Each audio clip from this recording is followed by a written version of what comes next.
In a forgotten corner of town, where the asphalt road met an overgrown footpath, there alone stood an end-of-route sign. The battered metal plate creaked under the weight of time and neglect, its once vibrant colours now faded into barely a hint of warning. Beyond the sign stood a derelict plot of factories and buildings loomed like ghosts of past grandeur. Windows broken and walls draped in ivy, the brickwork all dishevelled and crumbling like the estate was due to collapse. This place felt frozen in time. A once hectic area now reduced to a distant memory of the place it used to be.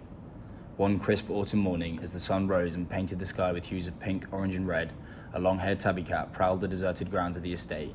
It weaved through the nooks and crannies of the once lively area, its amber eyes reflecting the curious melancholy of the place. All of a sudden, the cat's nose twitched, its ears pricked up and whiskers ruffled as an echoing squeak and rattling noise grew louder in the now barren land. The tabby cat continued her exploration cautiously, using the high walls and neglected machinery left inside the workshops as her pathways through. She encountered a lonely old man in a wheelchair, the man with the brown leather-strapped watch clinging to his wrist, the glass front broken, and the time stopped at 25 to 5. He gazed at the scene with a mixture of nostalgia and sorrow. The tabby cat approached the elderly man and brushed up against his leg, before hopping onto the arm of his wheelchair in a comforting manner. He seemed thankful, for it must have been a long time since he had known companionship.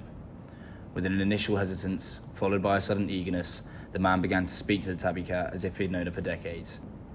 He spoke of the days when he was younger, a young man coming to this place, using the barren walls of the estate as a canvas to be painted on with sprawls of adventure, with his companion Barney, his boisterous golden retriever, always by his side.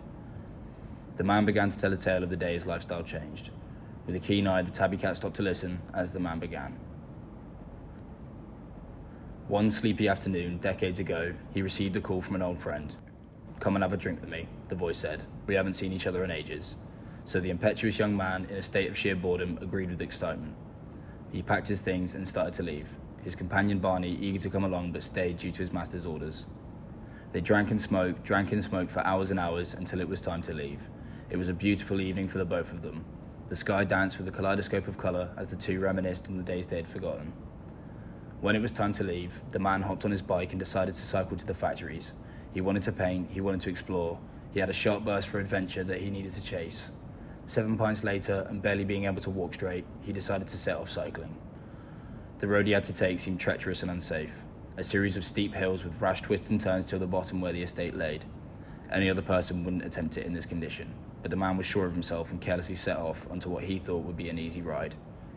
He made it most of the way down. Not long left, this is a piece of cake, he thought. His ego was boosted, he was doing okay for how much he had drank, but suddenly he couldn't see straight. His vision became blurry and his thoughts clouded and hazy. He was lost in his head and not paying attention to the steep downwards hill in front. He drifted asleep cycling to the sound of the ticking from his spinning wheels. He crashed. His bike was trashed, the wheels were splintered into fragments of metal, his legs now shattered. The bollard he collided with was now a mere suggestion of the fortification that it used to be. The end-of-route sign that ushers to the factory now left a mangled illusion.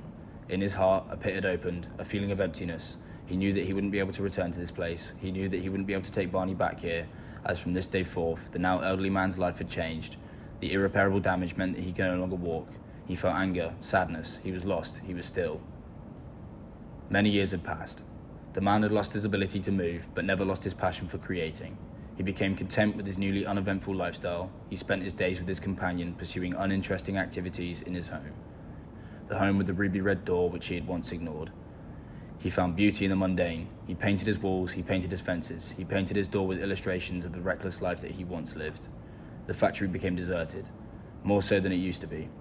The walls sprawled with scarlet berries and overgrown foliage, the golden sunflowers now blanketed the pathways, a hot spot for intrigue and wonder this place returned to.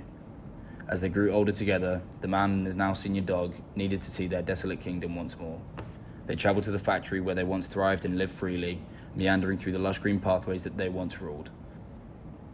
Barney was elderly now, and this was for certain his last stop. And with a gentle tear that rolled down the man's face and a slight smile, he spoke and said, "Fly high, my friend," as he lay him to rest. As the sun began to rise and the story came to a close, in the quiet corners of the estate, the long-haired tabby cat was now asleep on his lap. He looked at his new friend, and the man began to wonder of other past stories to be told and what stories await this forgotten place.